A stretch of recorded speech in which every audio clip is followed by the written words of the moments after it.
तो दोस्तों आज हम देखने वाले हैं बर्ड बॉक्स बार्सिलोना की कहानी। तो आपको बता दें कि इस कहानी के फर्स्ट पार्ट में शहर में चल रहा एपोकलिप्स को दिखाया जाता है, जिसमें एक मिस्टीरियस इनविजिबल मॉन्स्टर होता है और अगर कोई भी उस मॉन्स्टर को देख लेता है वो अपनी जान गंवा बैठता है।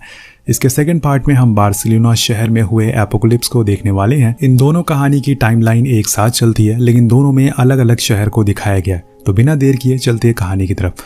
अब कहानी की शुरुआत में हम सेबेस्टियन और उसकी बेटी एना को देखते हैं, जो एक स्केटिंग क्लब में है। सेबेस्टियन एना को स्केट बोर्ड गिफ्ट करता है और बाद में दोनों स्केटिंग करते हुए बातें करने लगते हैं। तभी उन्हें कुछ आवाजें सुनाई देती है, जिसमें डर कर दोनों भागते हुए बाहर चले जाते हैं और अचानक से कुछ ब्लाइंड्स रॉबर वहां आते हैं, जो सेबेस्टियन को पीट कर उन्हें खाने पीने का जरूरी सामान लेकर वहां से भागने लगते हैं।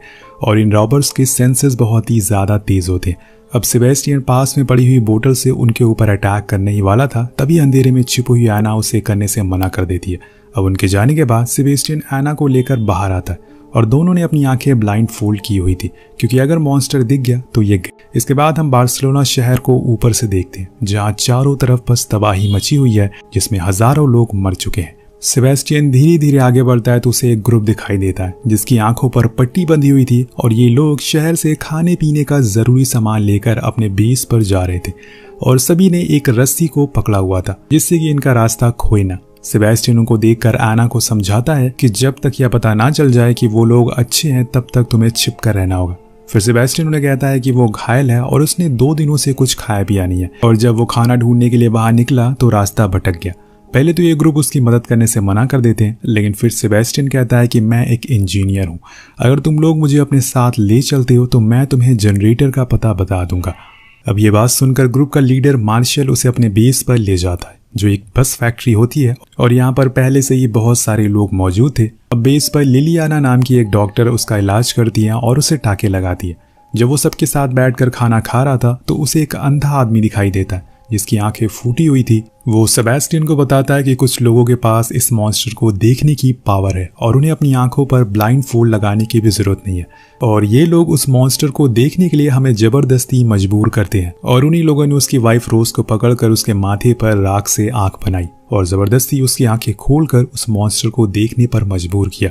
अब वो लोग उसकी भी आंखें खुलवाने वाले थे, लेकिन उसने टेबल पर रखे चाकू से बिना हेजिटेशन के अपनी आंखें ही फोड़ ली, और अब वो उनके किसी काम का नहीं है, इसलिए उन लोगों ने उसे जिंदा छोड़ दिया। इन लोगों की बातों से हमें नोटिस करते हैं कि ये लोग अच्छे हैं, तो फिर सेबेस्टियन एना को यहाँ पर लेकर क्यों आया। खैर, इस राज का खुलासा कहानी के आगे होगा।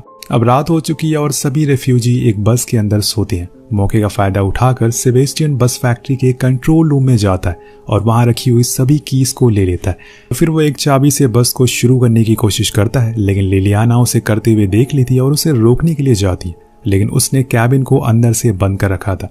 अब वो लिलियाना से कहता है कि अब सब कुछ ठीक हो जाएगा। बस के स्टार्ट होते ही सभी लोग उठ जाते हैं और उसे कैबिन को तोड़कर अंदर आ जाते हैं, लेकिन अब बहुत देर हो चुकी है, क्योंकि फैक्ट्री से बाहर निकलते ही बस का एक्सीडेंट हो जाता है। सेबेस्टियन और मार्शल बस से बाहर निकलते हैं, तभी सडनली पीछे वो मॉन्स्टर आता है और उसे देखने के बाद मार्शल कांच के टुकड़े से खुद का गला काट लेता है। और यहाँ सेबेस्टियन जबरदस्ती लिलियाना की आंखें खुलवा कर मॉन्स्टर को देखने पर मजबूर करता है, जिसे देखने के बाद लिलियाना अपना होश खो देती है और बस के टायर से अपने सर को कुचल देती है। सेबेस्टियन उस अंधे आदमी से कहता है कि सॉरी, तुम इतने खूबसूरत चीज को देख नहीं पाओगे, और तभी एक इंसान वहां की बस में आग लगा देता है, जिससे सभी लोग मारे जाते हैं। अब सभी के स्प्रिट को हम ऊपर जाते हुए देखते हैं। यहाँ सेबेस्टियन को कुछ भी नहीं हो रहा था, बल्कि उसे मरने वाले की आत्मा उनकी बॉडी से निकलते हुए आसमान में जाते हुए दिखाई दे रही थी। याना उसके पास में आकर कहती है कि उसने बिल्कुल सही किया और अब वो सब फ्री है, अपनी सही जगह पर है, यानी कि भगवान के पास पहुंच गए। वो कहती है कि सेबेस्टियन भगवान का भेजा हुआ गाइड है, जो कि सभी लोगों को फ्री करके उनकी सही जगह पर पहुंचाने में मदद कर रहा है। अब यहाँ एना बताती है कि जब सब कुछ खत्म हो जाएगा तो वो भी आफ्टर लाइफ में जाकर एना और उसकी वाइफ्स को दोबारा मिल सकता है। इसका मतलब कि एना रियल नहीं है, वो बस सेबेस्टियन की विजन में है। अब इस पूरे इंसिडेंट में सेबेस्टियन खुद नहीं मरा, क्योंकि उसे मॉन्स्टर ने चूज किया है, ताकि वो उसकी मदद से दुनिया में बचे हुए बाकी लोगों को खत्म कर सके, क्योंकि बहुत से लोग अभी भी अनेक जगहों पर छुपे हुए हैं और उन्हें बाहर निकालने का मॉन्स्टर ने नया तरीका ढूंढ लिया, वो है सेबेस्टियन। और उसके दिमाग में भी एना का विजन उसी मॉन्स्टर ने प्लांट किया है, जिससे कि सेबेस्टियन उसके कंट्रोल में रहकर अपनी बेटी से मिलने के लिए किसी को भी मारने से पीछे ना हटे। वेल इस एपोकलिप्स की शुरुआत कैसी हुई ये जानने के लिए हम 9 महीने पीछे चलते हैं।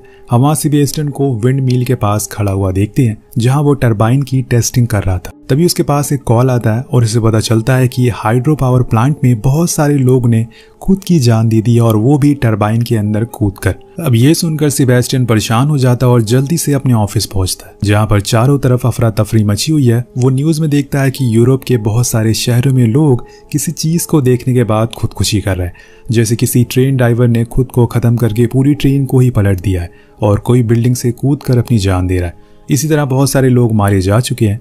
फिर सेबेस्टियन को उसकी वाइफ का कॉल आता है और उसे शहर में फैल रही इस अनजान बीमारी के बारे में बताती। वो उसे एना को स्कूल से लेकर आने को कहता ताकि जल्दी से तीनों अपनी जान बचाकर किसी सेफ जगह पर जा सके। और सेबेस्टियन जैसे ही अपनी कार के पास जाता है एक आदमी सीधा ऊपर से उसकी कार पर गिरता है।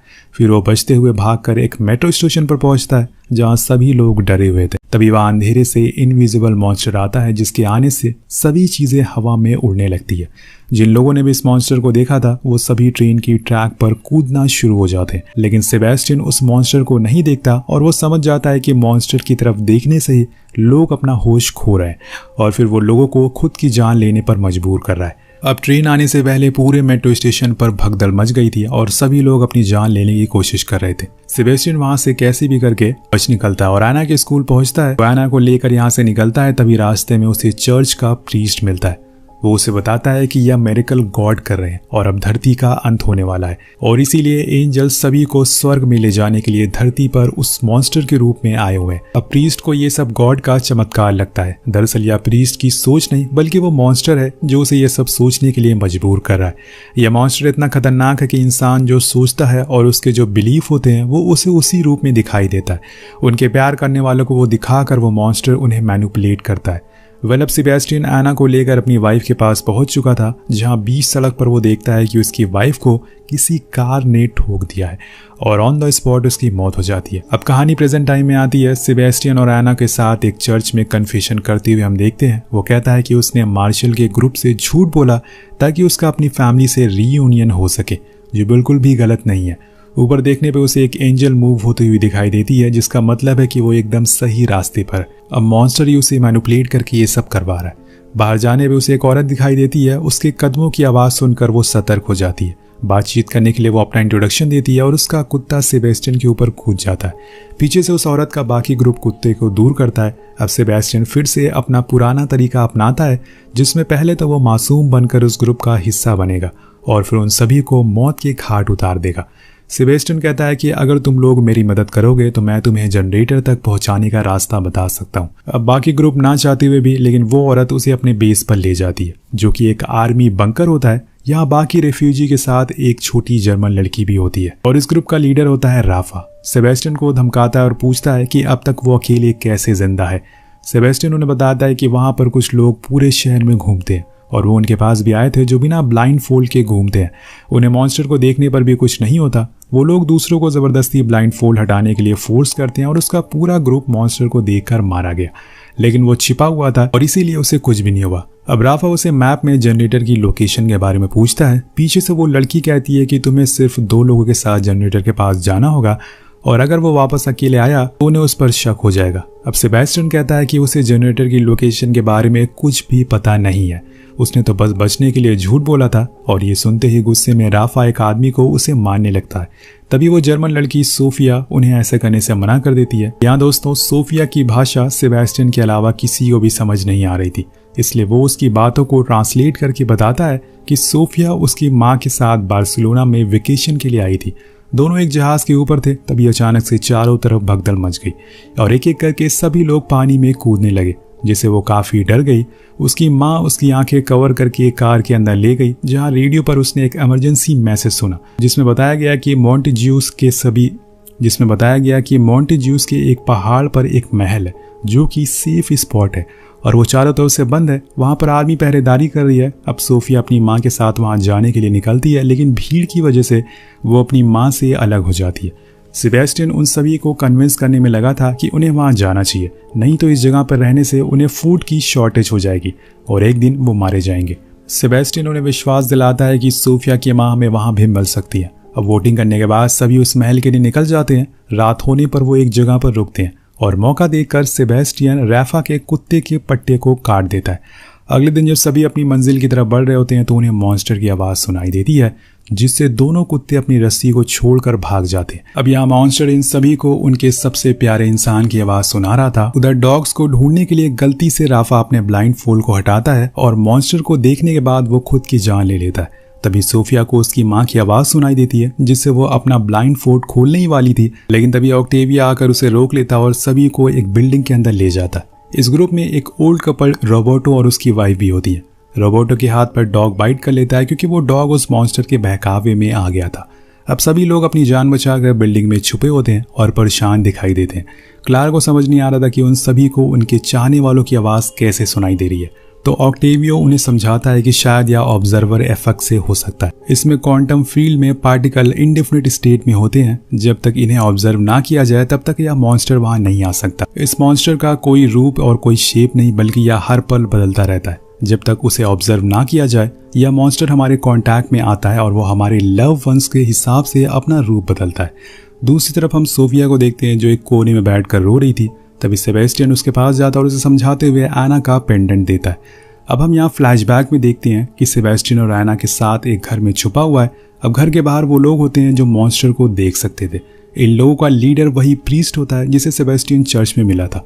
यह प्रीस्ट लोगों के सर पर हाथ रखकर आंख बनाता था और मॉन्स्टर को देखने के लिए मजबूर करता था ताकि वो खुद को खत्म कर सके। वापस प्रेजेंट टाइम पे आने पर एना को देखते हैं जो सेबेस्टियन को डांट रही थी क्योंकि उसने उसका पेंडेंट बिना पूछे सोफिया को दे दिया था, क्योंकि सोफिया के पास पेंडेंट के ऊपर उसका नाम लिखा हुआ था। यहाँ क्लारा बताती है कि मॉन्स्टर के आने पर उसे उसके भाई की आवाज़ सुनाई देती है जो कि मर चुका था।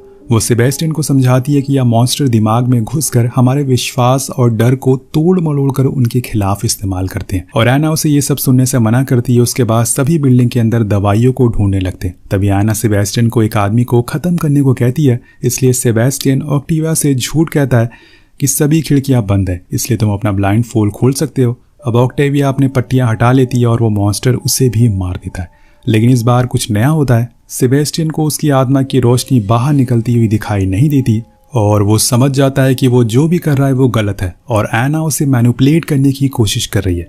इसके बाद सभी बाहर निकलते हैं और रास्ते में उन्हें मॉन्स्टर का आदमी दिखाई देता है, जिसे बचकर बाकी तो निकल जाते हैं, लेकिन वो ओल्ड कपल वहीं गिर जाते हैं और दोनों खुशी खुशी अपने ब्लाइंड फोल्ड को खोलकर मौत को एक्सेप्ट कर लेते हैं। यहाँ सेबेस्टियन जब सोफिया और क्लारा को लेकर एक बिल्डिंग के अंदर जाता है तो क्लारा उसके ऊपर गुस्सा करती है क्योंकि उसके पास उस कपल को बचाने का मौका था, लेकिन उसने ऐसा नहीं किया। फिर उसे पता चलता है कि सेबेस्टियन मॉन्स्टर को देख सकता है क्योंकि उसे ग्लासेस से सब कुछ दिखाई दे रहा था। अब ये जानते ही क्लारा सोफिया को लेकर ब्लाइंड फोल्ड लगाकर यहाँ से भागने लगती है और वो छत पर पहुंच जाती है, लेकिन आंखें बंद होने की वजह से उसे डेड एंड दिखाई नहीं देता, इसलिए वो नीचे बालकनी में गिर जाती है। अब सेबेस्टियन सोफिया के पास जाता है तो एना उसे ब्लाइंड फोल्ड हटाने के लिए प्रवोक करती है, लेकिन अब सेबेस्टियन की सेंसेस काम करने लगी थी, इसलिए वो सोफिया का ब्लाइंड फोल्ड नहीं हटाता और एना की बात मानने से बच जाता है। अब कहानी फिर से फ्लैशबैक में आती है। हम 7 महीने पहले का समय देखते हैं जहाँ प्रीस्ट के लोगों ने सेबेस्टियन और एना को पकड़ लिया था। प्रीस्ट एना की आंखें खोलकर उसे जबरदस्ती मॉन्स्टर को दिखाता है। इसके बाद एना सेबेस्टियन के सामने खुद को खत्म कर लेती है और इसका बहुत ही गहरा असर पड़ता है सेबेस्टियन पर। लेकिन यहाँ दोस्तों सेबेस्टियन को मॉन्स्टर के देखने पर कुछ भी नहीं होता क्योंकि उसे इल्यूजन में उसे एंजल दिखाई देती है, जिसके बाद से ही उसे एना भी दिखने लगी थी। अब प्रेजेंट टाइम में जब सेबेस्टियन क्लारा को होश में लाता है तो तभी उस बिल्डिंग में प्रीस्ट के आदमी आ जाते हैं। एक औरत उन्हें रोकने की कोशिश करती है जो मॉन्स्टर को देख सकती थी। सेबेस्टियन उसके साथ फाइट करता है, जिसके बाद सोफिया और क्लारा को एक कार में लेकर महल की तरफ जाने को स्टेशन पर पहुंचा देता है। सेबेस्टियन कार के फ्यूल टैंक में आग लगा देता है और जैसे ही प्रीस्ट के आदमी वहां आते हैं एक धमाके में सभी मारे जाते हैं। वो क्लारा और सोफिया के ऊपर जाने का ऑर्डर देता है और खुद नीचे रुककर प्रीस्ट के आदमियों को रोकने का फैसला करता है। ऊपर जाते वक्त सीढ़ी के टूटने की वजह से सोफिया गिरने वाली थी, लेकिन क्लारा उसके हाथ पकड़ लेती है और बचा लेती है। अब क्लारा अपना ब्लाइंड फोल्ड हटाकर ऊपर जाने लगती है। ऊपर जाने के बाद क्लारा केबल कार के स्विच को ऑन कर देती है। नीचे सेबेस्टियन को वो मॉन्स्टर एना के रूप में फिर से मैनिपुलेट करने की कोशिश करता है, लेकिन अब उसे सच पता था, इसलिए वो उसकी एक भी बात नहीं मानता। अब एना उसकी तरफ बढ़ने लगती है और वो असल में प्रीस्ट होता है और यह मॉन्स्टर उसे एना की तरफ दिख रहा था, लेकिन इस बार सेबेस्टियन कोई होश खोने वाला नहीं है, इसलिए वो मॉन्स्टर के बहकावे में नहीं आता और जैसे ही वो प्रीस्ट उसके करीब आता है वो उसके पेट में आयरन रॉड घुसा देता है। बदले में प्रीस्ट भी उसे मार डालता है और इस तरह से सेबेस्टियन 2 लोगों की जान बचाने के लिए खुद की जान गंवा देता है। इधर क्लारा के स्विच ऑन करते ही धीरे धीरे केबल कार उसकी तरफ बढ़ रही थी। उसी समय वो मॉन्स्टर क्लारा और सोफिया को ब्लाइंड फोल्ड हटाने के लिए मैनिपुलेट करता है, लेकिन वो खुद को संभाल लेते हैं और केबल कार के आते ही कूद कर उसमें बैठ जाते हैं, जो उन्हें सीधी महल तक ले जाता है। अब महल में हम बहुत सारे आर्मी वाले को देखते हैं जो कि उनका चेकअप करते हैं कि कहीं यह मॉन्स्टर के आदमी तो नहीं है। अब कैंप के अंदर जाते ही सोफिया को उसकी माँ मिलती है, जिसे देखकर वो बहुत ही खुश हो जाती है। जब क्लारा अपना ब्लड सैंपल दे रही थी तो एक डॉक्टर उसे बताती है कि मॉन्स्टर को देखने वाले लोगों को शीयर्स कहते हैं और इन शीयर्स के डीएनए में ट्रॉमा और पेन से अल्टर हो जाता है जिससे कि उन्हें मॉन्स्टर देखने के बाद भी कुछ नहीं होता। यह डॉक्टर शीयर्स के खून को इस बीमारी के लिए एंटीडोट बनाने की कोशिश कर रहे थे, लेकिन उन्हें नहीं पता कि ये कोई बीमारी नहीं है। कहानी के आखिर में हम देखते हैं कि महल के आर्मी डॉक्टर शीयर्स के ब्लड सैंपल से बनाए हुए एंटीडोट को चूहे के ऊपर टेस्ट कर रहे थे और उन चूहे के पास एक शीयर्स को भी बांध कर रखा होता है। इसके बाद हम कमरे में जोर से चिल्लाने की आवाज़ आती है और इसी के साथ ये कहानी यही खत्म हो जाती है। तो आपको कहानी कैसी लगी हमें कमेंट करके जरूर बताइएगा। नेक्स्ट कहानी कौन सी सुनना चाहेंगे नीचे जरूर कमेंट करिएगा।